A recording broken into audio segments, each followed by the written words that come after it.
নমস্কার বন্ধুরা, কেমন আছেন সবাই? মমস কিচেনে আপনাদের স্বাগত জানাই। আজকে আমি আপনাদেরকে ভোলা মাছের একটা রেসিপি বানিয়ে দেখাবো। আমি কিভাবে খুব সহজে ও কম সময়ে ভোলা মাছের ঝাল রান্না করি সেটা আপনাদেরকে আজ আমি দেখাবো।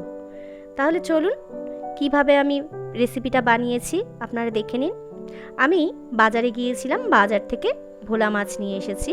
তা বাজারওয়ালা দাদা আমাকে ভোলা মাছের আঁশটা ছাড়িয়ে দিয়েছে এবং সাইডের যে পাখনাগুলো আছে সেগুলো কেটে দিয়েছে। আমি বাড়িতে এনেই এগুলো পিস করেছি, ছোট ছোট করে বাড়িতে এনে টুকরো করে নিয়েছি। টুকরো করে ভালো করে আমি ধুয়ে নুন আর হলুদ সুন্দর করে মাখিয়ে নিয়েছি। এবারে আমি একটা ফ্রাইং প্যানে তেল গরম করতে দিলাম। তেলটা আমার গরম হয়ে গেলে আমি একে একে মাছগুলোকে ছেড়ে ভেজে নিচ্ছি। মাছগুলো একটা পিঠ ভালো করে ভাজা হয়ে গেছে, অপর পিঠটাও আমি ভেজে নেব।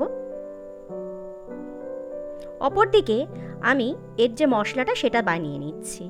তার জন্য আমার লাগছে সাদা সর্ষে, কাঁচা লঙ্কা আর পেঁয়াজ আর 4-5 কোয়া রসুন।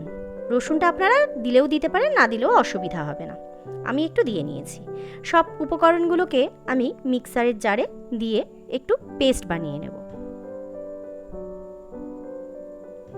তার মধ্যে আমি একটু ঝালের জন্য লঙ্কার গুঁড়ো আমি দিয়ে দিচ্ছি। দেখুন পেস্টটা আমার রেডি হয়ে গেছে। আর আমি একটা বড় টমেটো এইভাবে লম্বা করে কেটে নিয়েছি। দেখুন মাছগুলো আমার ভাজা হয়ে গেছে, আমি উঠিয়ে নিচ্ছি। সব মাছই আমার ভাজা হয়ে গেছে। এবারে ওই মাছ ভাজার তেলটা আমি নিয়ে নিয়েছি। ওই মাছ ভাজার তেলটার মধ্যেই আমি কালো জিরে ফোড়ন দিলাম এবং টমেটো কুচিগুলো দিয়ে দিলাম। দিয়ে আমি স্বাদ অনুযায়ী লবণটাও আগেই দিয়ে দিচ্ছি। তাতে টমেটোগুলোও গলে গেছে আমার লবণটা দেওয়াতে। এইবারে আমি যে মিশ্রণটা বানিয়ে রেখেছিলাম সেটা দিয়ে দিলাম, সাথে হলুদটাও দিলাম।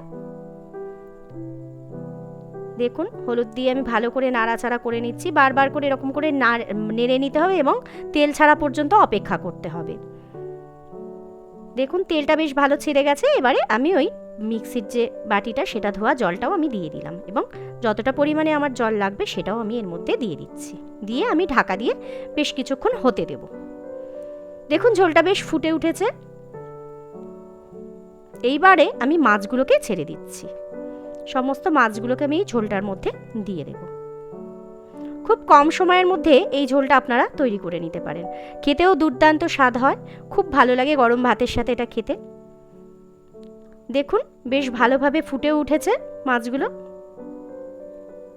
ঢাকনাটা খুলে মাঝে মধ্যে আমি এরকম নেড়ে দিচ্ছি। দেখুন মাছগুলো ভালো ফুটে উঠেছে এবং আমি মোটামুটি হয়ে এসছে, সেই কারণে আমি একটু ধনেপাতা ছিল ঘরে, সেটাও আমি দিয়ে দিলাম।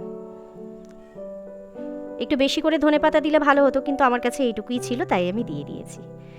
দেখুন ঝোলটা আমার রেডি হয়ে গেছে। গরম ভাতের সাথে দুপুরে ভাতের পাতে দারুণ দুর্দান্ত স্বাদের একটা রেসিপি।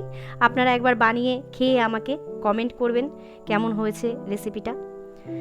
তাহলে চলুন ভিডিওটা আজকে আমি এখানেই শেষ করলাম। আর রান্নাটা কেমন লাগলো দয়া করে কমেন্ট করে জানাবেন। ভালো লাগলে আমার ভিডিওটাকে একটা লাইক করে দেবেন আর চ্যানেলটাকে সাবস্ক্রাইব করে দেবেন। সবাই ভালো থাকবেন, সুস্থ থাকবেন। দেখা হবে পরের একটা রান্নার ভিডিওতে।